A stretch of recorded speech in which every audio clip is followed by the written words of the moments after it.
What's going on, everybody? Welcome to another episode of the Touchdown with Doug Smith. Now, it ain't just Doug Smith here, folks. I got a gladiator in the room with me. I got a football player, folks. I got Mr. Randy Richards with us right now. What's going on, man? None much, brother. Thank you for having me on, man. Yes, sir. Glad Yes, to be sir. here. Yes, sir. Absolutely, man. Hey, thank you for being so selfless and taking the time out of your busy schedule to come hang out with me here today, talk football, talk your story, and just really happy to have you on, man. I appreciate it, man. Just, glad to have somebody to, talk my story with. You know what I'm saying? Share light on, my path as a pro football player. Yeah, absolutely. Absolutely. Now, for those who don't know, Randy has had one heck of a journey, folks. Everything from he did Juco for College of the Sequoias out in California. Actually took him to Missouri State where he played for the Bears. I believe you were a team captain there, I believe it was. Yeah. He was an undrafted free agent, played for the San Diego Chargers. It feels good saying San Diego Chargers. I'm not used to the whole LA thing. Got the LA part, yeah. Yeah, man. Growing up, I lived 10 minutes from the stadium at Qualcomm, man. I'm just used to it. Got to the Tampa Bay Buccaneers, and then he goes CFL, Saskatchewan Roughriders for 2015 to 20. Oh yeah, it's 2015. And 2015 to 2018 was with the Calgary Stampeders. Got a Grey Cup over there. In 2019, you're with the Argonauts. So, man, start from the beginning. Tell us a little about your story and just like how you fell in love with the game of football and where you are now with everything. I mean, yeah, man, it started for me. I didn't start playing till high school. I grew up in Jamaica, so football, American football is not really big down there. We soccer and, cricket and, we watched a little bit of basketball, but, yeah, man, I grew up playing soccer. So just kind of, that was my thing. And then I want to say about 8th grade, started getting bigger. I still play soccer, but, I started getting bigger, and a couple people were like, man, you need to try out for football. And I'm like, okay, I kind of bypassed it. And then my 9th grade year, some coaches got a hold of me like, oh, let's join the freshman football team. And they had to teach me, I've watched football.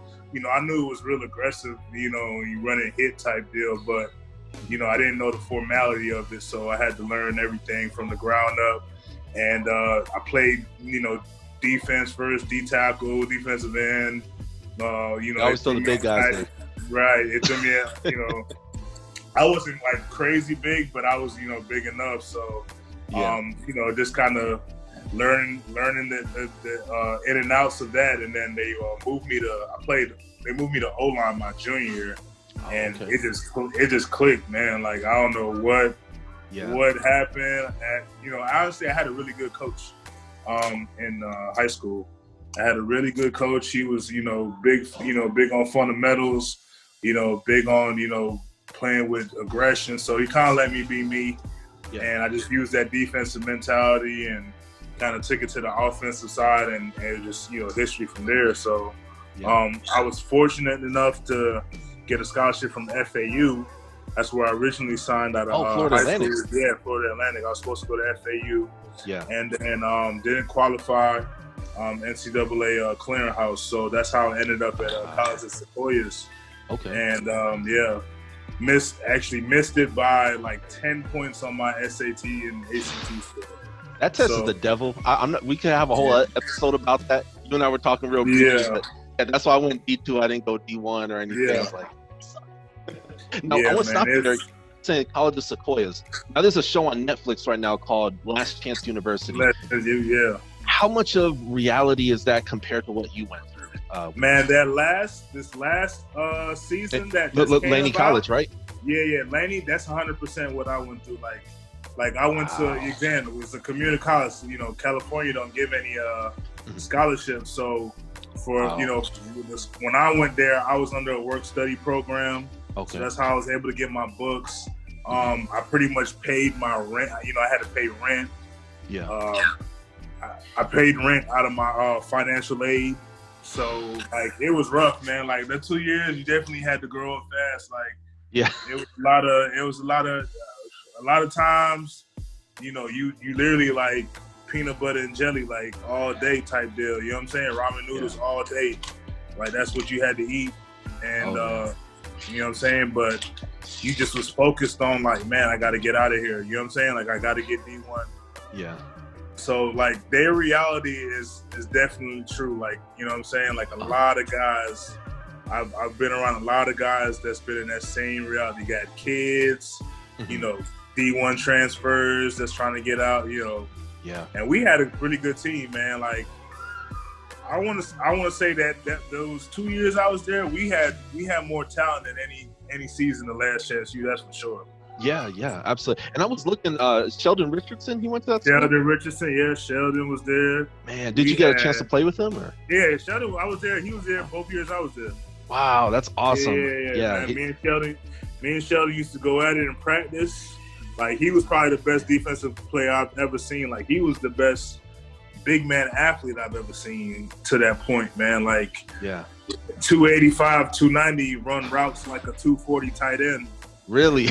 And yeah, like he really was like that. Like he was explosive, heavy hand. Like he was really like that. Man. So I wasn't surprised when he came in with the height. You know what I'm saying? When he came in, he was like the #1 player in the country, some crazy stuff like that. Yeah. Out of high school. So like when he came in, like he lived up to everything. I'm sorry. Hello? Oh, it's okay. Oh yeah, I'm here. My bad, my phone. Oh, it's okay. No worries. Yeah, he lived up to that hype, man. But yeah, we had a bunch of we had guys all over the field, man. Like we had crazy talent all over, at every position. I could say that somebody was either, you know, should have made it to the NFL or, you know what I'm saying, they definitely went D1. Like we had like 22 guys go D1 when I was there. So we had a squad. Usually it's like 1 or 2 or something like that, but we had that 20. much, that's like that's like the U in the 90s when Warren Sapp was there. All those folks, they had like 13 first rounders or something, man. It's like, dude, that's awesome. Now after that, you get to Missouri State. What was your experience there? Missouri State was, you know, it was good, man. It was pretty much, I went there for, you know, at that point coming out of COS, it was just like, you know what, man, it was business. And I just wanted to go in and get out. And honestly, to be honest, when I was at COS, you know, I was playing, you know, I was like, okay, you know, I'm going to go get a D1 scholarship. I'm going to get my degree, you know, and I'll see whatever happens. You know, I wasn't thinking about playing professional football. Yeah. I was just thinking about getting to school for free and getting an education.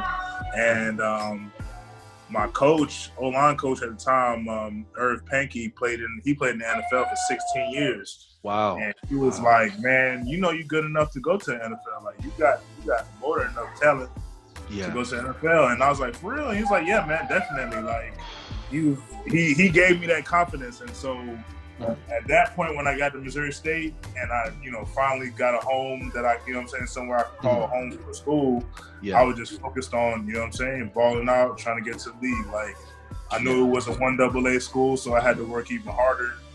Wow. You know what I'm saying? So I just grinded, man, you know, grinded it out. I had fortunate again to have a really good O-line coach there again. So I would say I was blessed to have, you know, good people that, you know, to be coached by good people that knew what they were talking about, experienced it, and, you know, just kind of passed on the fundamentals, techniques on to me as well. So, but Missouri State was good. I mean, we didn't win too much, honestly. I'm not gonna lie. I don't think I won 5 games in 2 years.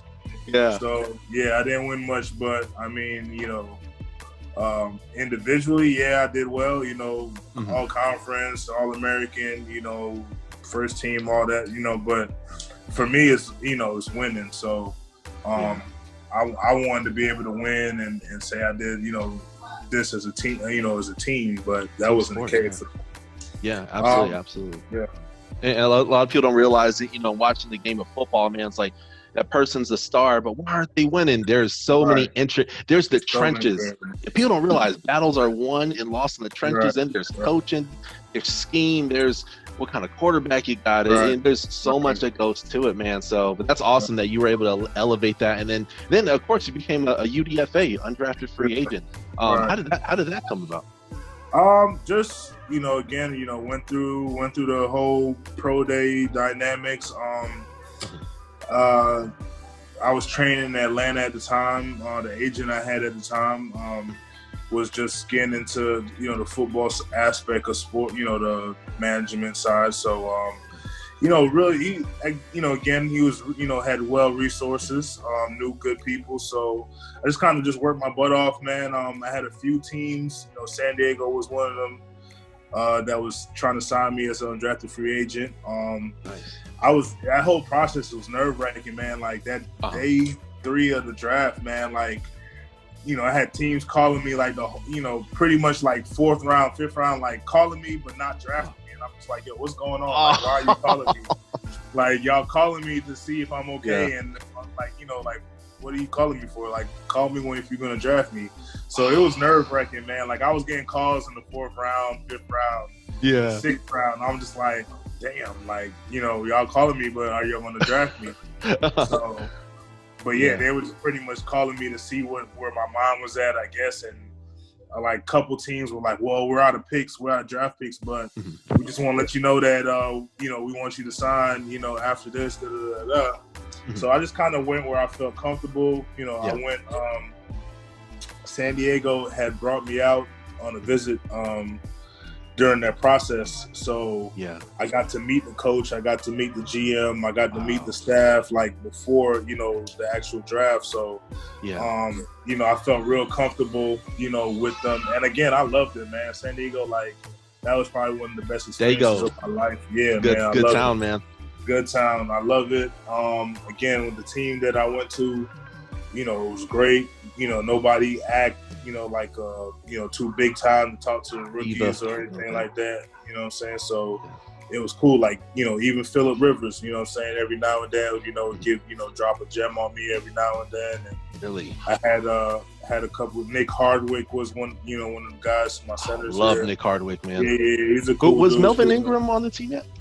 Melvin Ingram was on the team. Oh, I love him. He's really starting to shine now too, man. Yeah, he's long overdue, man. He a dog. Like, they had I came in. My draft class was with Keenan Allen.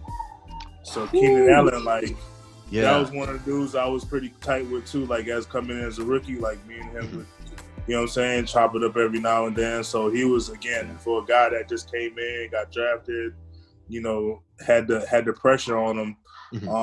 He worked hard, man. I always knew, I was just like, man, this dude is from the top. Like, this dude is sick. Like, sick. So San Diego was a good feeling. Good locker room. Good. I liked the coach at the time, Mike McCoy. So I just, obviously think it's a business. So that's when my eyes were open to the business aspect of everything.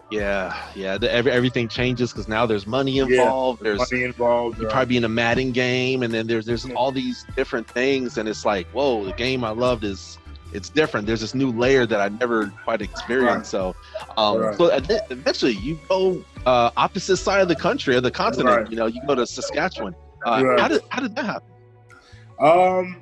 I'm saying my agent, again, agent at that time, he had some connections to Saskatchewan, so he got them to, I guess, get me to a workout. They had like open tryouts and stuff like that. So he was like, yeah, man, just go down there to the workout. They know who you are already. They just want to see you in person. Did a couple one-on-ones. And they was like, yeah, man, we definitely going to bring you into camp. So went, did the whole thing, rookie camp, training camp. And, I think I did really well. Honestly, I felt like I was good enough to start day one, but, still, again, adjusted to the game, it was different. And again, up there, again, realizing a lot more politics in the business side of football, you know what I'm saying? Like, realizing it way more now. So, up there they got ratio rules. You got to play a certain amount of Canadians. Really? Yeah, you can't, you got to, so, you might be better, more talented than a guy, but, he's going to start because he's, Canadian. So. Really? Yeah, you fall. You get bit by that. Is there animosity in the locker room or anything like that? No, I mean, no. I wouldn't say animosity. Like, guys are not going to call it out because, again, what can you do? It's the rules. You know what I'm saying? Like, you can't do nothing about it. You just gotta, you just kind of gotta like work with what you have and just outwork everybody else. And then that's kind of what I realized. So, like, after my first year, going into that second year, I just realized, like, man, I gotta be like one of the best players here. Forget O-line. Yeah. You know what I'm saying? Like, I gotta be one of the best players, period, where they gotta say, like, okay, we gotta put this dude on the field. Yeah. Yeah, man. So, like, it was rough, man. Like, I'm not gonna lie. Like, practice squad in the CFL is definitely, you definitely got to realize what you're in it for, your goals. Yeah. Because if it's for the money, nah, it's not it. So yeah, absolutely, man. And I imagine along the way you met some like really great people, because other folks are, you're there in a similar boat as you. You know what I mean? They're trying to make a living, number one, because hey, now we're big boys. Now we're making income. And then of course you got the game that you love at the same time. So it's like, and then it's got that grind and the competition and. Wow, that's amazing. And then, of course, you get to Calgary. And congratulations on winning the Grey Cup a couple years ago. Oh, yeah, man. What was that like? Like, holding a trophy? I saw on your Instagram, man. Y'all were popping. You was champagne poppy, man. You was popping bottles, man. That was like, that's probably one of the best times of my life, honestly, man. Like, I've never, again, my whole career, I've never won anything, like, as far as like team goes. Like, have not won high school. I think the best record I had in high school was like 11-2, and we lost, in the playoffs. And then my whole college career, I think I won 15 games in 4 years. Like, you know what I'm saying? Wow. Yeah. So it was, So like, and then when I got to NFL, you know what I'm saying? I was with the Bucks, and we weren't that good. I think we went like 4-12 that year. Yeah. And then I get to Saskatchewan, and then Saskatchewan, literally, when I was there before I got traded to Calgary, we were 1-7. Wow. So I've just been a part of losing teams, and I'm like, like I have nothing to show for what I've accomplished as a player. I got a bunch of individual awards, but nothing, team oriented. So when I got to Calgary, it was like, oh, y'all, this is a different program. Like, you could tell, because the year before they just won the Grey Cup in 2014. Yeah. So they were the reigning champions. They came back in 15. They lost in the Western Conference Finals to go to the Grey Cup. And then in 16 we went to the Grey Cup 16, 17, and 18. And yeah, man, 18 we had to win it. Like, if we would have lost that one, we would have been like the Buffalo Bills of the CFL. Oh man. Yeah, because we went. Yeah. The first 2 years we went, like, we were like, there's no way we were supposed to lose those games. Yeah. Oh my goodness, man, that's crazy. Now, how are the fans? Now, obviously, we all know how crazy American fans could get when it comes to football. You got the tailgating and stuff like that, and people wearing crazy hats and holding crazy signs. How are the CFL fans? CFL fans they're pretty. They actually, like, I like, they're pretty wild. You know what I'm saying? They definitely get into the game. Nothing. It depends where you go. Like, Saskatchewan, definitely the wildest. Like, 100%, no questions asked. Really? They got the craziest fans. Like, obviously, because there's nothing to do out there. The only thing they have is the team. So, that I'm talking about game day, sold out, packed. They got watermelons on their head. They got all types. Yeah, it's crazy. It's crazy out there. Like, you know what I'm saying? And just not even just like game day, but just like on an everyday basis, man. Like, they see you around town. They know who you are. They want to sit and talk to you. You know what I'm saying? You in the grocery store, they want to talk to you about the game. They want to talk to you, like, it gets a little hectic sometimes, because you're like, man, I just want to go, shop in the grocery store. I'll buy these eggs, please. Right. And then, like, it's hard not to stand out, because, like, you're 6'4", 300-pound black man in Regina, Saskatchewan. Like, whitest place on earth. You're only there for one reason, right? Yeah. But yeah, man, Calgary, great fans.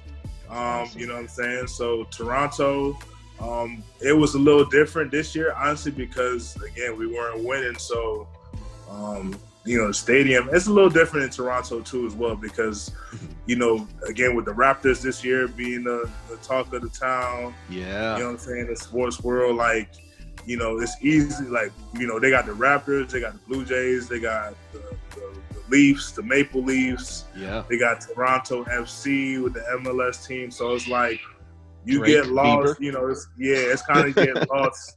The Argos kind of get lost in the sauce a little bit. In the sauce a little bit. You know what I'm saying? Like, which was crazy because the year before, 2 years before, they beat us in the Grey Cup. So they won the Grey Cup when I was in Calgary. They won it in 2017. They won the Grey Cup. So man, they had a championship, a recent championship. So it was pretty wild to see like how fast the turn, you know what I'm saying? How fast things can turn around and go downhill because they went from winning the championship to, they were bottom of the league in 2018, and we were bottom of the league, almost bottom of the league last year when I was there. So this year was supposed to be different, So again, I don't think it's happening this year. I don't think we're playing this year, man. So I was going to ask you about that, because I saw your commissioner right now. He's trying to get please correct me if I'm wrong. I think it's $150 million a bailout from the Canadian government. You think that's a possibility? What is, what's your thought process on it? My thought process on it, honestly, is that, if it didn't happen by now, it ain't happening. Yeah. So it's August 11th. We would probably be in like week 10 right now, or week 9, and it's just like, all right, y'all, you knew this coming into like March. Yeah. Like March, everybody, then the whole world was shut down in March. Oh yeah. And so it was like you knew what was going to transpire. So if you planned on starting on time in May, then you should have had a plan at that point. Then when you pushed it back to from May to July or the end of June, you should have had a plan for then too. You know what I'm saying? And you pushed it from from July to now August, and then now we're in August and we still have nothing. So it's like, I don't really see. I'm not, for me, again, I was trying to be optimistic. I was training hard. I was ready to go. So, and then honestly, around about the early weeks of July, mid-July, I just, that feeling of optimism was wearing away, man. Like, I was just like, man, they don't know what they're talking about because they send us emails all the time. Our player union sends us emails and updates about what the negotiation is like, and apparently there's been times where the league representatives haven't even shown up to meetings. And so it's like you pretty much showing us your true colors that you don't care about the players. Yeah. And and what they've offered us, to play is crap. I'm just keeping 100. Like, as a person that lives in the States, and has a family, what they've offered us is not worth it. Because again, as a player in the CFL, when you live in the States, your money gets cut at least 2.5-3 ways before you really see it. Yeah, absolutely. So you got league dues, you got the tax from the whatever city you play in, and then whatever province you're in, and then you try to bring that money home and you convert it and you're getting less money because of the current situation economically. Worse than California, it sounds like, as far as taxes goes. Listen, what I'm saying, we're talking about 72 cents on the dollar. Wow. So so what I'm saying, like, and that's like on the high, since I think the highest since I've been in the Canadian League was 77 cents. Wow. You know what I'm saying? So and it's like, again, you got to play. For me, it's been a grind, man. Again, that you said, I've been on a journey. I've been on the journey, like every off season. I come home and I work. You know what I'm saying? I work a full-time job. You know what I'm saying? And I try to train and manage the full-time job on top of being a dad as well. So, so again, it's just, I feel like this year, you know, it was just like a longer extension. You know what I'm saying? Like, usually I'm like, all right, I'm working till about, you know, early May, and then I'm like, all right, I'll get ready to leave. And then obviously, you know, 65 to 75% of my yearly income comes in that football season. So I'm like, all right, I'm good again till about, you know, February of the next year. You know what I'm saying? So, but yeah, man, this year is crazy, man. So they even advised us to take jobs. So again, I already had my job. I work in the school district down here, so I got a, you know, pretty stable job. So again, I wasn't worried because I knew once school started, I would, you know, be working again. But, you know, do I want to play football? Absolutely. You know what I'm saying? I miss the game. You know, again, I miss being around, you know, the locker room. I was excited, you know what I'm saying? New coaching staff. You know, I saw all the free agents we signed.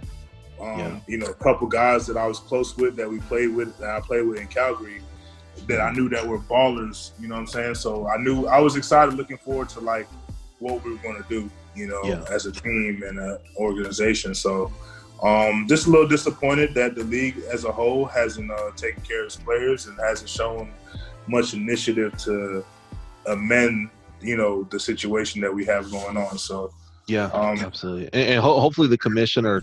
So I'm going to get this video out there to the world so that they could take and see this and realize the effects that it's having, not only you and your beautiful family, but everybody's families and all the players who are part of these different organizations, you know. So man. You see, I've never seen this much like influx of guys just starting to, you know, usually, you know, football players kind of wait till we retire and on the back end, you know, and then try to figure out how to transition, you know, into the real world. But, you know, this whole pandemic has forced, you know, I've seen a lot of my, you know, teammates, former teammates, guys that are still playing. Everybody's creating their own source of revenue now. Everybody's starting their own companies. They're starting their podcasts. They're starting, you know, I started a catering business myself.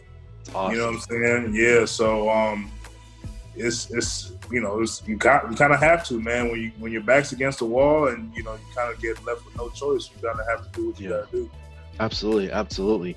That being said, man, once things do come back, you see yourself playing football again and whatnot, or? Oh yeah, 100%, man. I got plenty of football left in me. You know what I'm saying? There's a lot I want to achieve. I definitely want to win another ring. You know, personally, you know, I know I'm getting close to 30, so that NFL window for me is getting real close to being closed. You know, I know talent-wise, I know for a fact that I could play in the NFL. And I know, you know, I could be one of the best in this, you know, CFL and be recognized for it. So, just trying to, you know, again, attain those goals and see where it goes from there. You know, I know it's the best way. I use football as a stepping stone, man. Like for me right now, it's the best way to support my family and to create, you know, a way for me to build on top of, you know, what I've done as a player. And, you know, as I, you know, move along in life, you know, I tell guys all the time, like, football is a small part of your life, man. Like it's a small window. You know, again, I've been blessed to play it, you know, going on, you know, 7 years now professionally, NFL and CFL. So it's like, you know, I lasted longer than most, but, you know, you still got to be prepared for what's next.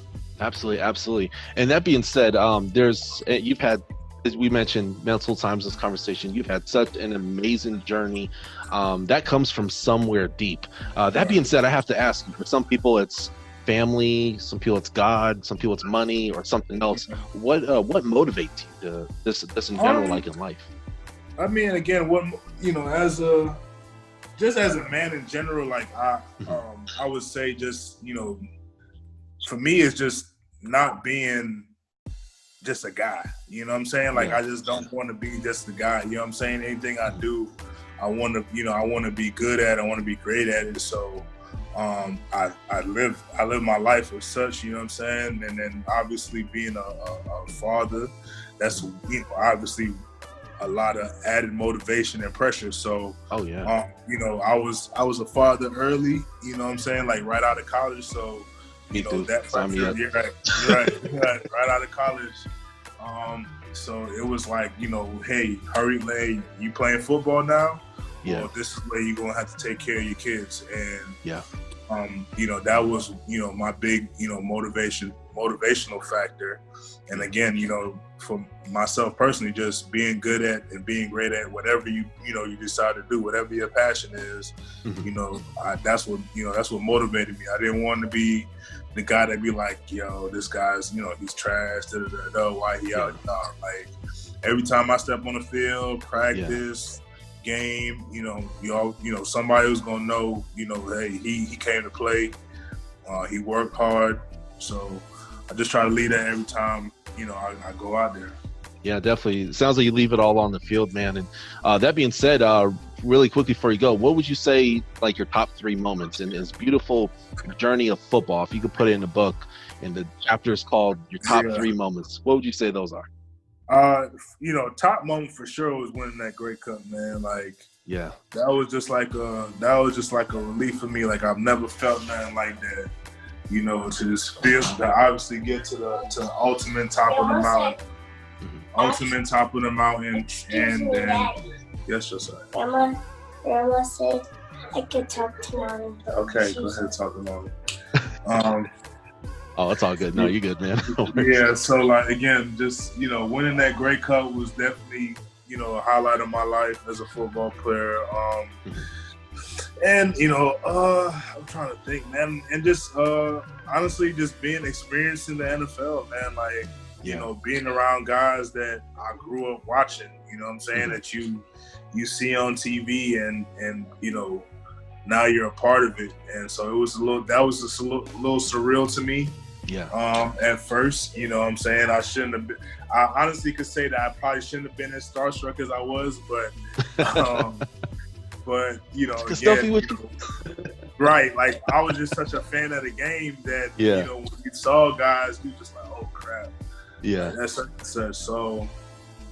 But and then again, a third one was just I would just say the guys that I've met along my my career, man. I met a bunch of great men, great people, coaches, and you see how God, what I'm saying, you get close to certain guys, you see how how they're great fathers, they take care of their family. Oh yeah.